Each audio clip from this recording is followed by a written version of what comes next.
Again, I would like to introduce myself. My name is Bushra, and I'm from Hanover. I came here to represent Islam. And before I go into the matter, I would like to explain you where it comes from. It comes from the Arabic word, root letters. The language is built on root letters, where you can have different words with the same root letters and different meanings in that. So the root letters in this word is SLM, and if you apply it in the word Islam, it means obeying or submission.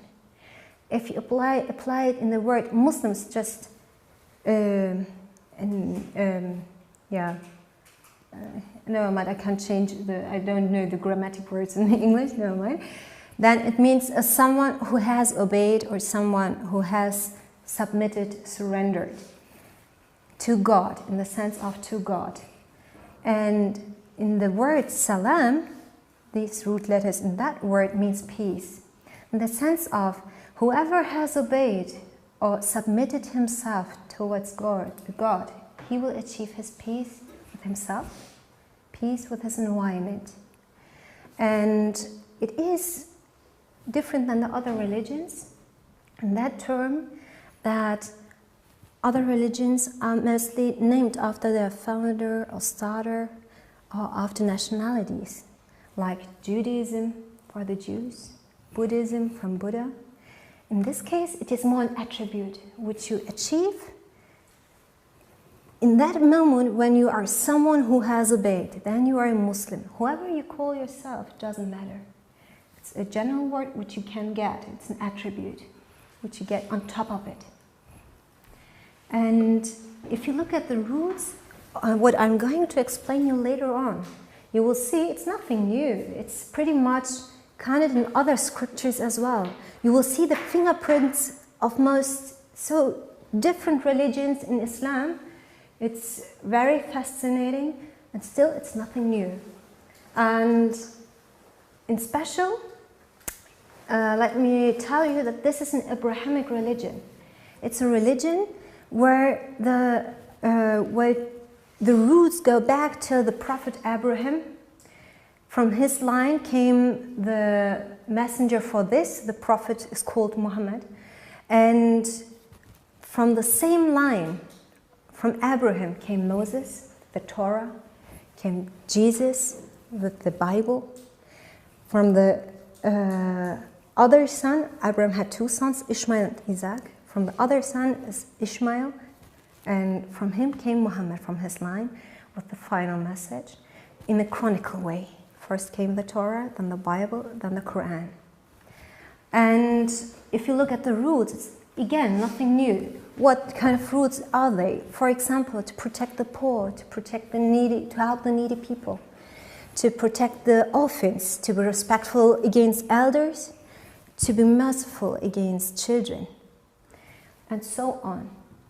And therefore, if you try to obey, you will, through these roots, achieve after a time your own peace. You will be able to protect, which is the most valuable part of your body, from which you only have one.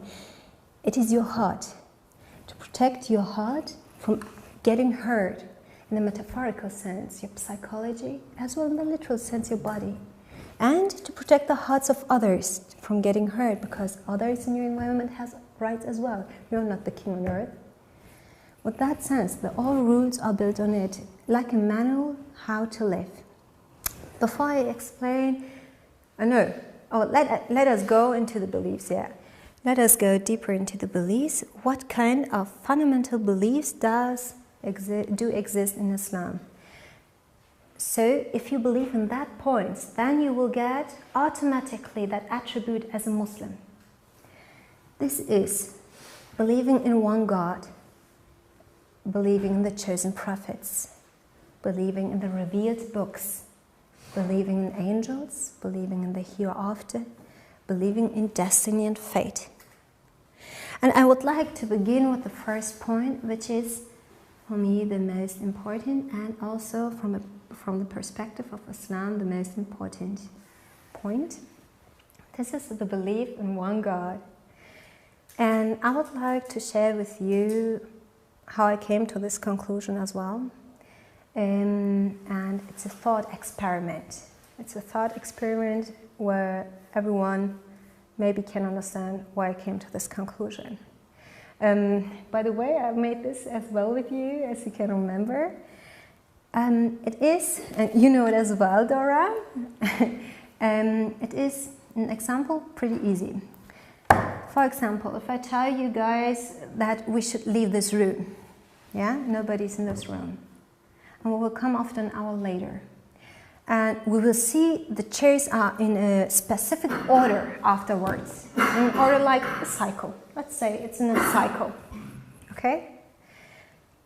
Without seeing who did it, without being here, you can conclude to what? That it must be a human being who came here inside, who put it in a cycle, right?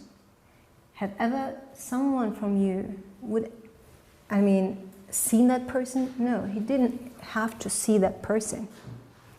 It's not needed to conclude to that way, to this conclusion. Why is that not needed? Because you wouldn't believe me if I say the window was open, the wind came in, it blowed every chair in one cycle, isn't it? If I give you any explanation which has not to do with us, you wouldn't believe it. And the reason why is because you have something which distinguishes you from anything else, from any creature else, and this is your intellect. This is the way how you can think, the way to think logic, to conclude backwards. You can see your reaction, and you are able to conclude backwards who might be the actuator of that reaction without even witnessing it. Let me give you another example. That is in my bag. One of my also favorite examples. And this is my Samsung. I would tell you how this came into being. You wouldn't believe me, it's so cool. This came for, many decades into being, the Samsung. It happened through an explosion of lava with a volcano. The lava came up from the mountain, it crashed against this rock, against that rock. Through special weather conditions, it got the form of a Samsung. It got all the elements which is needed through the magma and all the rocks and all the dying animals inside of the magma. And in the end, it got that shape through crashing around, landed on the ground. And while I was jogging, I found my smartphone on the ground. So, well, I see some of you are smiling because it's obvious that it sounds insane here, what I'm telling here. But the point is, would you believe me if I tell you that I have my doctorate in chemistry, in geography, and in physics? And if I come here with a theory, which is more complex that you don't understand it, maybe, but if I bring up a theory why this Samsung came into being through an explosion inside of a magma and later on, on Earth, would you believe me that? No, you wouldn't.